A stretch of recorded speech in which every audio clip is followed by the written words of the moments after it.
Doncs, mira, més o menys parlar una mica de tu ara així en directe. Ets en Ramon Sistac, membre de l'Institut d'Estudis Catalans, també has estat president de la Filològica durant un breu període de temps, ets membre de l'Acadèmia Aragonesa de la Llengua i també ets membre recent de l'Institut d'Estudis Aranès i Acadèmia Aranesa de la Llengua Occitana. M'equivoco? No t'equivoques. A més, has estat professor de l'UDL, de la Universitat de Lleida, i ets un expert en dialectologia. Exacte. Gairebé podries afegir que he estat professor de la Universitat de Lleida fins ahir. Fins ahir no, però fins al juny sí. No, i fins ahir, perquè oficialment ara estava en vacances, avui és dia 1, avui, doncs, com a 1 de setembre, ja no m'incorporo a la feina. Doncs sí, literalment fins ahir. Aleshores, el teu camp d'experiència és la dialectologia. Aleshores, explica'ns una mica, doncs, què és la dialectologia? És complex, naturalment, com no podria ser d'altra manera, com definir qualsevol disciplina. Jo, més que intentar definir-la, crec que és més útil donar unes claus d'interpretació. La dialectologia intenta recollir la realitat lingüística, no la teoria lingüística, sinó la realitat de la llengua. És a dir, més que la llengua la parla, pròpiament. Aleshores, dialectologia es podia interpretar de moltes maneres, perquè hi ha, per exemple, la dialectologia social, que més aviat formaria part de la sociolingüística, però tal com se sol interpretar habitualment, la dialectologia es basa en la realitat geolingüística de les llengües, és a dir, en la variació geogràfica, no en la variació social, o no tant en la variació social com en la variació geogràfica. És a dir, partim de l'evidència que una persona de París no parla igual que una persona d'Istanbul o que una persona de Buenos Aires o una persona de Sant Fost de Capcentelles. Aquesta és una primera realitat, però després portes endins del que habitualment entenem com a llengües o idiomes, també és una realitat que una persona, doncs, em penso que he dit Sant Fost de Capcentelles, no parla igual la llengua, la mateixa llengua que una persona d'Alzira o que una persona de Mollerussa. En el ben entès que no parlen igual, no per qualsevol condició adquirida, sinó pel sol fet de ser de Sant Fost, d'Alzira o de Mollerussa. És a dir, tots parlem diferent. Jo no parlo igual que els meus germans, que han tingut la mateixa educació que jo. Jo no parlo igual que el meu veí. Tots parlem d'una manera diferent, però perquè som individus diferents. Però la dialectologia el que estudia és aquesta variació en funció de la procedència geogràfica de les persones. Clar, perquè, per exemple, jo, que sóc del Moianès, esclar, jo parlo català central, faig les vocals neutres, també faig lleisme històric.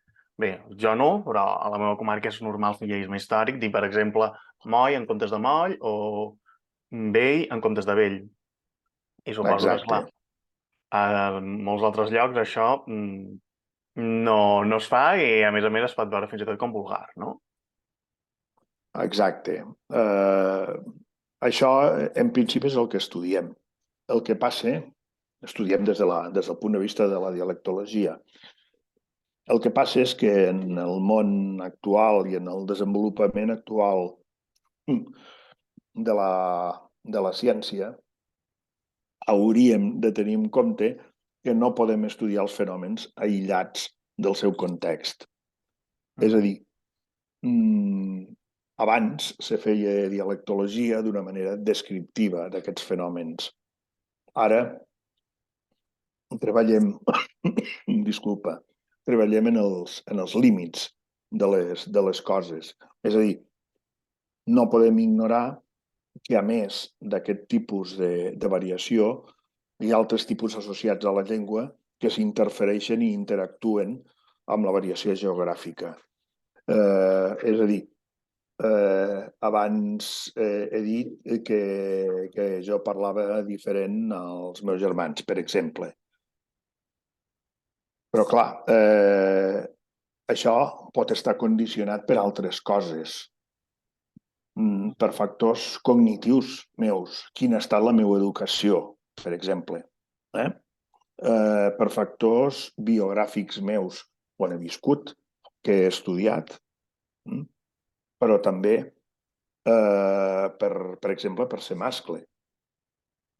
Els mascles i les femelles tenim veus generalment diferents o estadísticament diferents. També per les possibilitats que he tingut d'estudiar, o dit d'una altra manera i en termes més antics i marxistes, per la meva procedència de classe. És a dir, o per la meva edat, senzillament. No parlo igual ara jo que quan tenia 20 anys. Aleshores, tots aquests factors interfereixen amb el factor geogràfic i seria absurd perquè ens portaria a conclusions errònies plantejar tot només exclusivament des del punt de vista de la variació geogràfica. Aleshores, ara la següent pregunta que t'anava a fer. Què és un dialecte? Com podem distingir entre un dialecte, una llengua? Que aquest és un tema que... Bé, o sigui, més o menys has fet la resposta, però...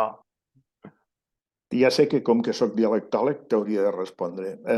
Primerament de tot, dient m'agrada que em faci aquesta pregunta, però justament és la pregunta que no ens agrada als dialectòlegs, perquè hem de partir de la base que el terme dialecte està molt prostituït, perquè és un terme que ha estat molt interpretat, reinterpretat, que ja des del punt de vista etimològic no és clar, que al llarg de la història s'ha interpretat de moltes maneres diferents i, sobretot, que al llarg del segle XIX i XX ha estat estigmatitzat i ha estat interpretat popularment d'una manera molt negativa, especialment en alguns països europeus, començant pel nostre. És a dir, dialecte s'ha interpretat com una mena de varietat corrupta de la llengua associada a un territori determinat i a uns sectors determinats de la població, que eren aquells que no tenien accés a la cultura formal, per dir-ho així. En canvi, des de la dialectologia interpretem senzillament la paraula dialecte o el concepte de dialecte com la varietat regional o territorial d'una llengua. De manera que entenem les llengües com un tot i els dialectes com les parts que constitueixen aquest tot. Antigament s'entenia que en uns determinats territoris se parlava la llengua, mentre que en altres se parlaven els dialectes i només les persones més cultivades tenien accés a aquella llengua que podíem dir-ne metropolitana. Avui en dia entenem que això és fals i sobretot és discriminatori. Tots parlem a la vegada en dialecte i tots parlem la llengua, perquè tots participem del tot i de la part al mateix nivell. Ara em De fas... manera que potser la manera més fàcil d'explicar-ho, seria dir que en aquests moments estic parlant en dialecte i a la vegada estic parlant la llengua. Estic parlant la versió estàndard del català occidental i a la vegada estic parlant la llengua catalana. Clar, Aleshores, jo estaria parlant una varietat estàndard del català central, per exemple, exacte, que alhora exacte. és el que és considerat com el català, com la base del català estàndard en si, no? No, jo crec que No? no. No. Eh, el, si tu t'hi fixes en el diccionari Alcover Moll, el, Mhm. el vademecum de la dialectologia catalana, no? És la meva bíblia. Quan, doncs, quan tu busques una paraula culta, és a dir, una paraula que no és d'ús popular, sinó que, no sé, per exemple, doncs, justícia o, o hiperbòlic o qualsevol paraula que no sigui taula, cadira o així, sinó que té un ús més restringit, sempre et dona te'n dona tres pronunciacions figurades, que són les de Barcelona, València i Palma. Mhm. És a dir, que d'alguna manera ja t'està indicant que el català estàndard no té una base geogràfica, sinó que el català estàndard és justament la superació d'aquesta base geogràfica, de manera que tu hi arribes des del teu dialecte.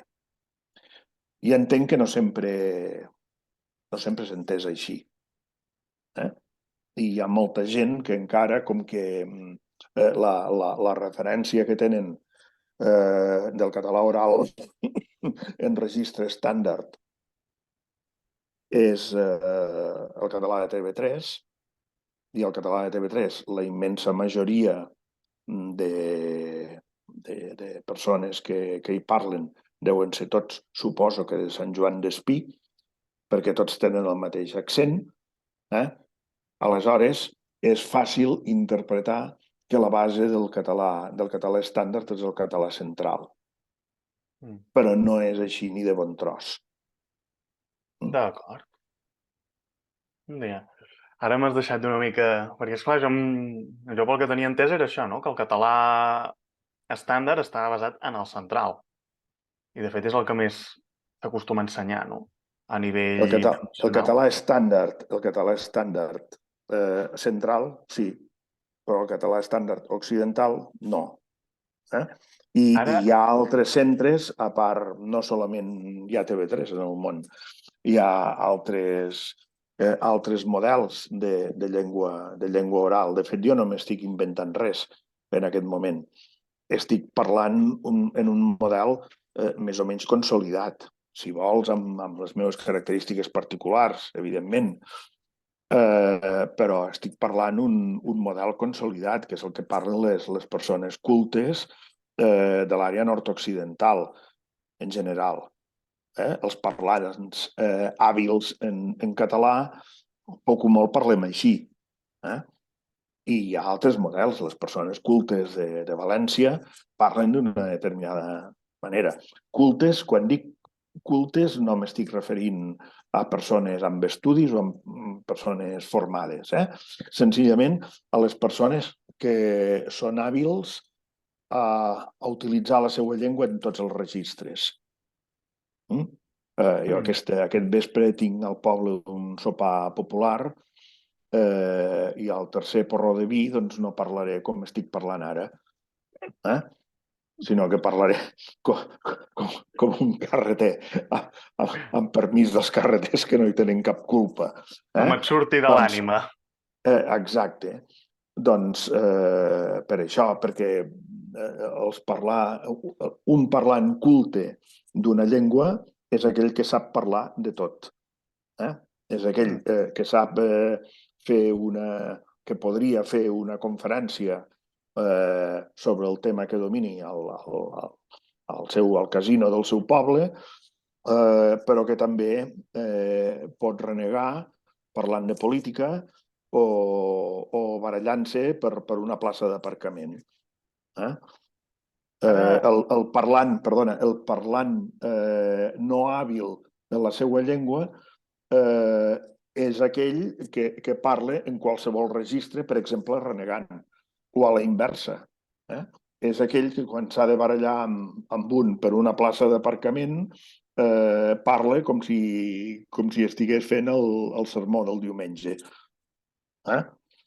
Aquest no és un parlant hàbil, no és un parlant culte en el sentit que utilitzava jo el terme.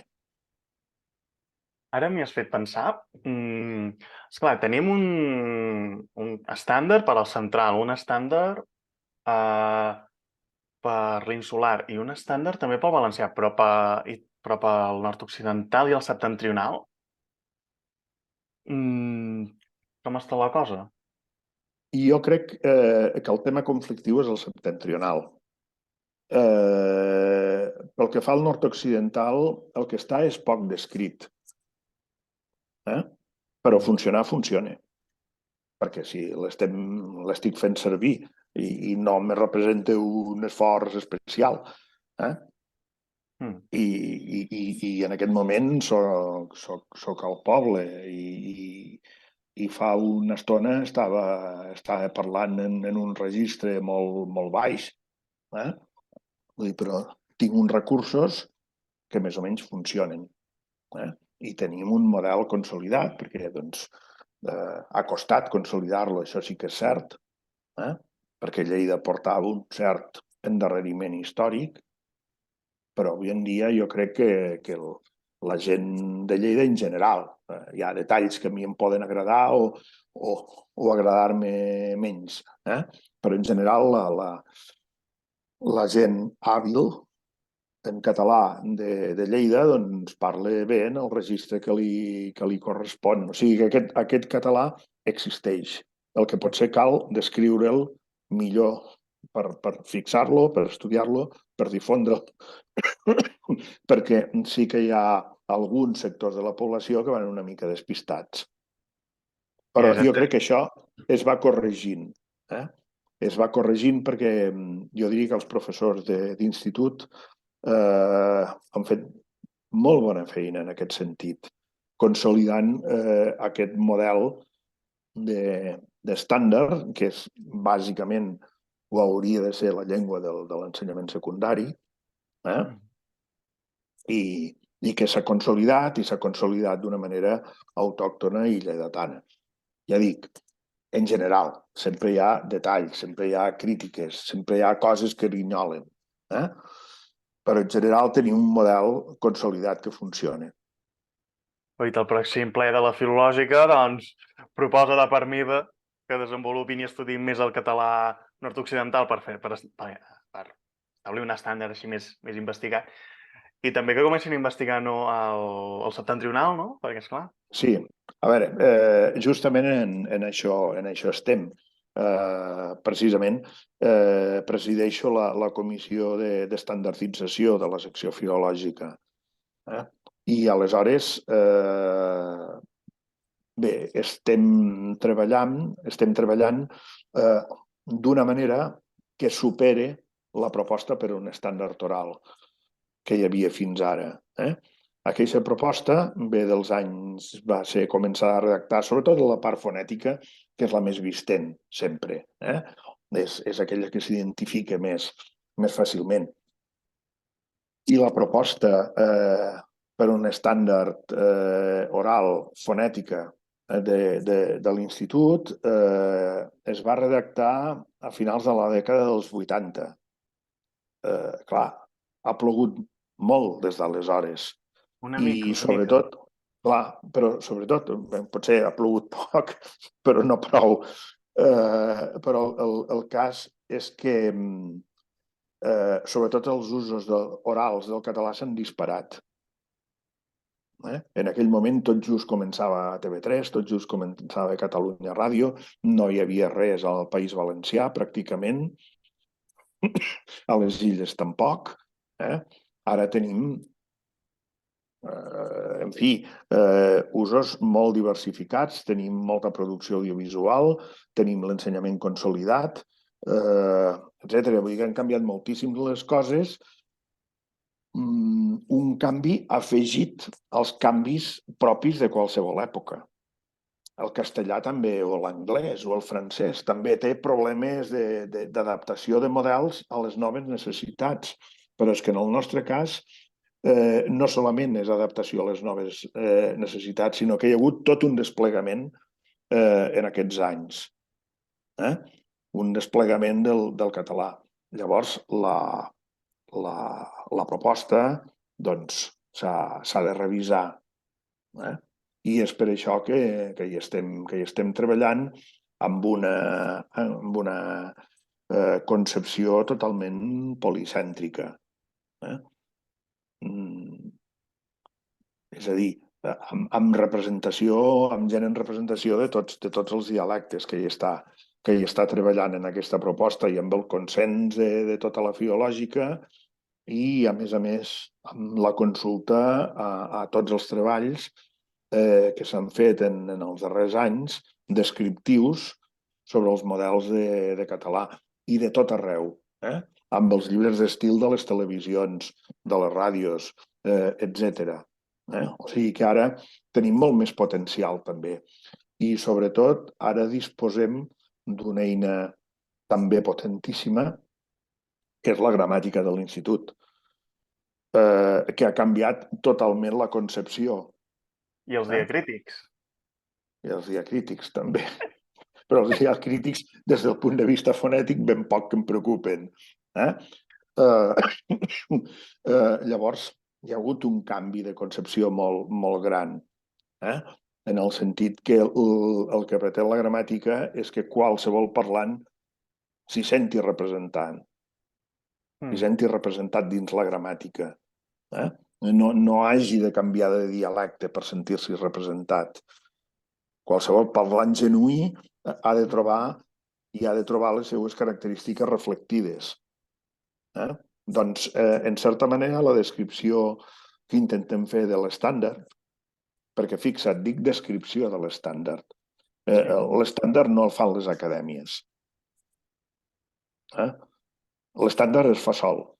L'estàndard és una varietat que funciona segons el mercat. L'únic que podem fer nosaltres és descriure'l i després intentar aplicar petites mesures correctores.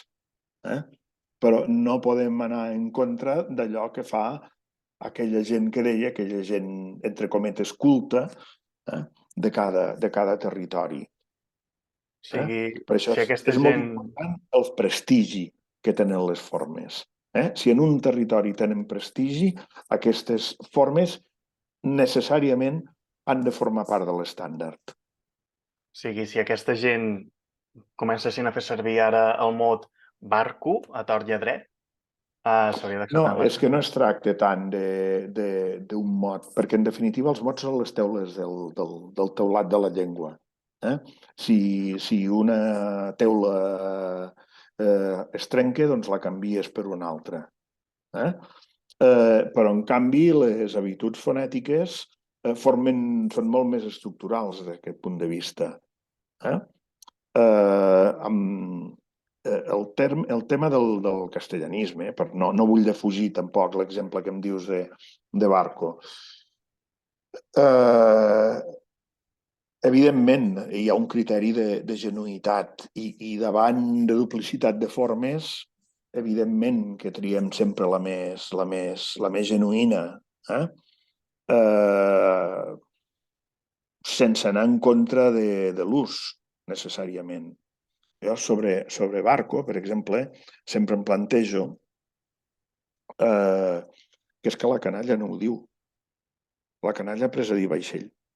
I ara resulta que ara que ja diem vaixell, ara resulta que n'hem de dir barco. No? És Exacte, és és una un mica mot. com l'acudit, no? Ara que hem après a dir pinícula, resulta que se n'ha de dir flim, no? Doncs una mica és això. Vull dir, potser no té gaire sentit, però La polèmica anem del en allò que barco. et deia... Sí, però anem a allò que et deia de les estructures principals de la llengua. Per exemple, la proposta per un estàndard oral deia que a Balears era d'àmbit restringit la pronunciació amb vocal neutra tònica. És a dir, per exemple, Soba. ceba. I la proposta deia que fora de l'àmbit restringit, és a dir, quan un s'adreci a un àmbit molt mallorquí, diguem-ne, és a dir, quan, per exemple, un mallorquí s'ha d'adreçar a la resta de la comunitat lingüística, no hauria de dir ceba, sinó que hauria de dir ceba. Clar, això, passats doncs, gairebé 40 anys, ho dic bé, no, 30, m'he passat de 10 anys, passats gairebé més de 30 anys des de la publicació de la proposta, es veu que no funciona. Que els mallorquins, en tots els contextos, diuen ceba. Doncs, aleshores, això és una qüestió a corregir de la proposta, no del parlar dels mallorquins. Perquè es demostra que no funciona. Com, per exemple, deia la proposta que els nord-occidentals, només en l'àmbit restringit, podíem dir a escala. I hem de dir escala. Però això també podem veure que no acaba de funcionar. Doncs això és el que valorem. Quines coses realment no funcionen i si aquestes coses són genuïnes, són producte de l'evolució natural de la llengua i tal, d'alguna manera les hem de consagrar i les hem de fomentar. Ja veus, em ve tos, no he tossit durant dies i ara només pel fet d'estar en conferència em ve la tos. T'he posat nerviós, Uh, Segurament. Quan sento la paraula barco ja començo a tossir. a mi em surt urticària. I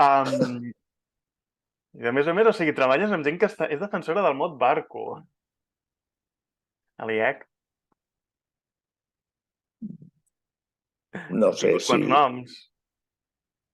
No, evidentment no entraré a fer safareig, però tampoc. No.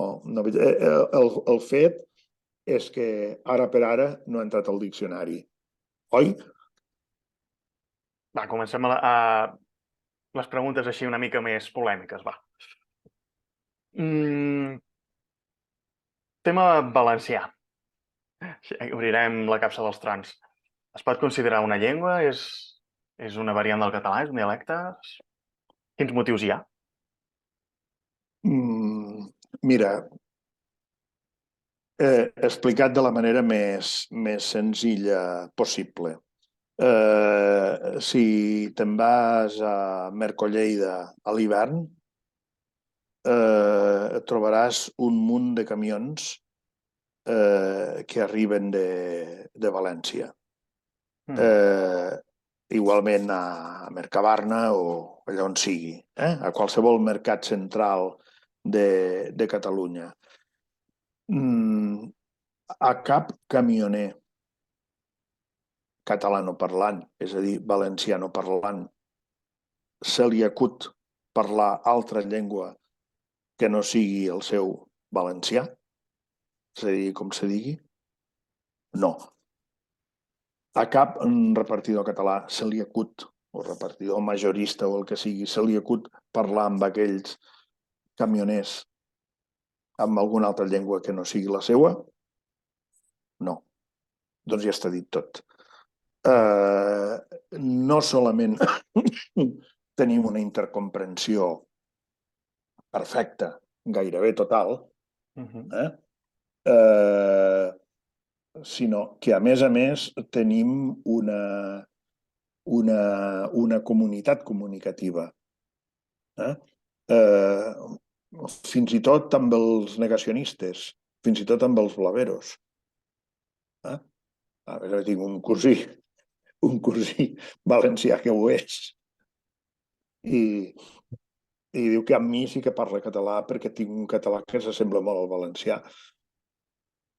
És clar, els blavers diuen això, no? És que no, són llengües molt semblants, perquè a més, dins de l'academicisme blaver, doncs diuen que el valencià doncs, forma part de l'àmbit occitano-romànic i que per això s'entén el valencià, però que és una llengua a part perquè ja d'ençà del segle tal, que ara no me'n recordo el segle, em sembla que podria ser el XV, per allà, ja es parla de llengua valenciana, no llengua catalana, tenen les estructures, per exemple, pronominals diferents. A veure, tu pots buscar tots els arguments que vulguis. Tu, és un tu dialèctic, ja sé que tu no ho fas. Eh, però, a veure, si tu tens els pulmons carregats, tens plorera i una mica de mal de cap, estàs encostipat o potser tens la grip. És a dir, eh, hi ha una sèrie de coses que són d'una evidència absoluta. Si tu caus per un tromper i et fa molt de mal la cama i a més la tens torta i et surt l'os per un cantó, és que t'has trencat la cama. És a dir, que hi ha coses que van fins i tot contra el sentit comú. Eh? És a dir, d'una banda hi ha l'evidència científica, però l'evidència científica no deixa de ser una entelèquia. L'única evidència científica que hi ha és que tots els científics, des de diferents punts de vista, des de diferents posicionaments ideològics, estem d'acord que és la mateixa llengua. Això és l'evidència científica. Però, a més, hi ha el sentit comú. Què vol dir que dues llengües s'assemblen molt? Si s'assemblen tant i tant, és que són la mateixa llengua. I almenys si comparem amb les altres llengües que ens són pròximes, doncs ho veiem sense cap mena de problema.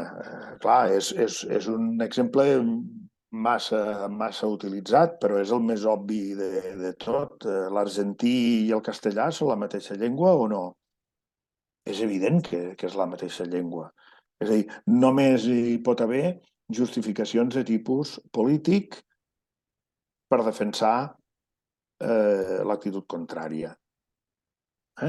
I com que, a més, tot aquest sector de gent que afirma aquestes coses són justament els que posen impediments a la normalització de l'idioma, doncs ja estem al cap del carrer. Vull dir, no té ni cap ni peus avui en dia afirmar que català i valencià són coses diferents. Perquè, a més, en cas que fossin diferents, jo em trobaria amb un problema, perquè llavors jo què parlo? Català o valencià? Els catalans nord-occidentals què parlem? Català o valencià, perquè ens és més proper el valencià. Mira, igual faré la sort, ara, canviant de llengua. Tindríeu una tercera llengua, el lleidatà o el ponentí, no? Bé, ja Torna, en algun torna moment, l'iridianisme. exacte, en algun moment ja s'ha intentat això, sí. I tenint en compte això de si el valencià és una llengua, un dialecte o no, es pot considerar que el català és un dialecte de l'occità? Perquè, esclar, és un altre dels temes. El català és un dialecte del llemosí o del provençal? En aquest cas sí que es podria dir que hi ha molta afinitat, però no prou afinitat. Eh? Mira, hi ha una prova molt, molt fàcil. Si tu parles amb qualsevol persona de Vinaròs, et dirà que els d'Alcanar parlen igual que ells. I si tu parles amb alguna persona d'Alcanar, t'he dit que els de Vinaròs parlen igual que ells. En tot cas, sabran trobar una paraula, una forma diferencial, com passa sempre entre pobles veïns. Però ningú li passarà pel cap que parlen llengües diferents. En canvi, si tu vas al nord de Catalunya, o per fer-ho més enrevessat encara, podríem dir el nord de Catalunya del nord, tenen molt clar que els pobles de més al nord, tot i que parlen una cosa molt propera a allò que parlen ells, i si parlessin cadascú la seva varietat, de ben segur que s'entendrien entre ells, però tenen la consciència que parlen una cosa diferent. Els uns en la denominació popular són gavatxos, i els altres en la denominació popular són catalans. Per a la gent de la zona de Lleucata, els de Ribes Altes i tot això són catalans. Per als catalans de Ribes Altes, els occitans de Lleucata són gavatxos. I això està... Qualsevol persona de Vilaller sap que Viella es parla diferent. Tingui consciència o no tingui consciència lingüística. Però té la constància que és una altra cosa. Llavors sí que són varietats molt pròximes que si hi hagués hagut un altre desenvolupament històric segurament les hauríem considerat una mateixa llengua, com passa, per exemple, amb els dialectes italians, però és que aquest desenvolupament històric no s'ha produït.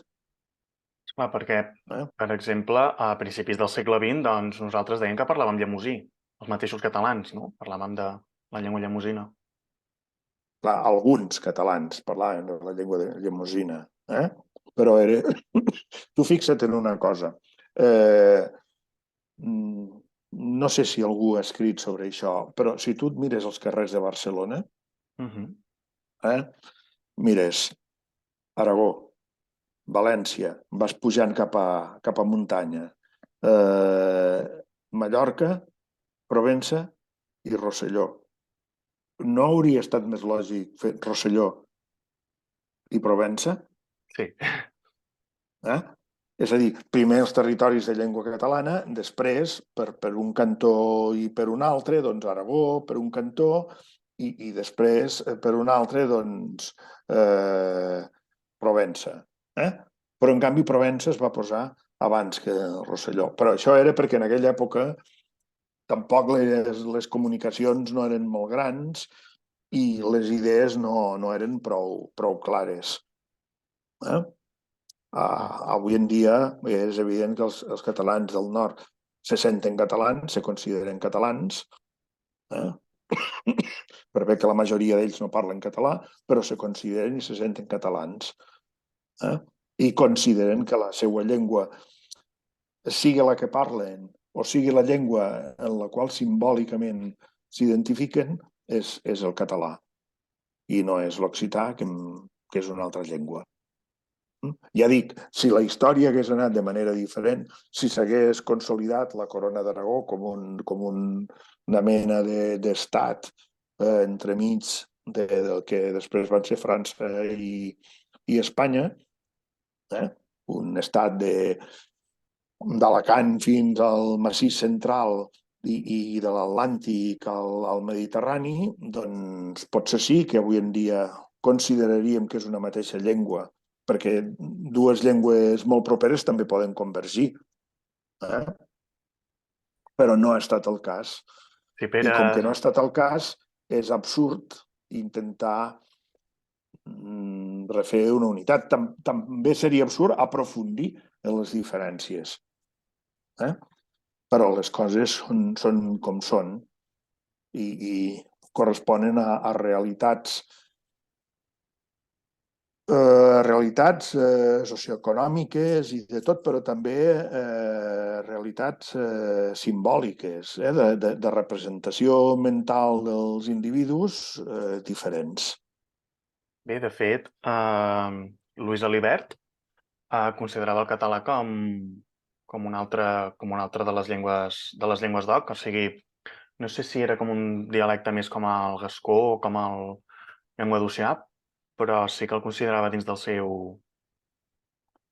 com la Si més l'hagués de les coses. considerat, si l'hagués considerat com la seva llengua o com una part de la seva llengua, no hauria codificat la llengua com la va codificar. Eh? Mhm. Ell tenia molt clar quins eren els límits de la llengua d'oc, de l'occità. Eh? I sabia que el català era sempre una referència perquè era una varietat molt propera, però també tenia clar que el català tenia una codificació diferent perquè era una llengua funcionalment diferent, amb unes altres necessitats comunicatives. Eh? D'acord. Doncs, va, no t'entretindré més i deixarem l'enregistrament per aquí. Moltíssimes gràcies per tot. Ja saps que això va dins de la garantia del curs de dialectologia. Eh? A A propòsit, diferència... Digues, digues. quina nota em vas posar al final? Que no he vist les notes encara. Fa com... Doncs t'hi va enviar un correu electrònic dient-te la nota. Ara no ho recordo, però tens un correu electrònic, si vas al campus virtual, eh, allà ho tens. Eh? D'acord. Suposem que m'has posat un 10, va, perquè sóc així d'encantador i així d'intel·ligent. No ho sé. La veritat és que ara no ho tinc. He procurat també establir unes certes distàncies mentals amb el curs, perquè he de fer un esforç també per adaptar-me a la nova situació. No, esclar. Pensa que vaig entrar a escola que tenia 3 o 4 anys i en surto finalment. He estat repetint curs fins ara i en surto a 65.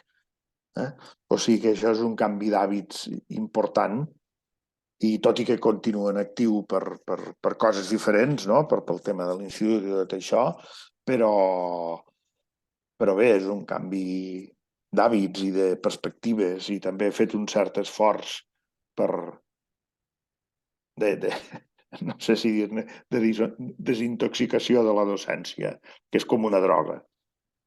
No, esclar, si t'agrada ser docent i si t'agrada ensenyar, doncs naturalment. Clar, ho trobaré a faltar. Sí, això és cert. Sí, sí. Doncs al final la teva assignatura la fa l'Aitor. Ja, ho Vaig sé. tenir raó, quan em vaig dir, té molts números per ser ell el pròxim, el teu substitut. Que sí. Ja. Però Bé, doncs que tingui sort i li vagi molt bé. moltíssimes gràcies i ves, t'enviaré el lligam, t'enviaré el lligam per... Perfecte. Espero no haver dit cap bestiesa. No necessita cap. Tinc més números d'haver-la dit això que no pas tu. Doncs, Molt bé, doncs moltes gràcies i espero que et vagi molt bé aquests mesos d'adaptació a la molt bé. titulació. Doncs acaba de passar el poc que et queda d'estiu abans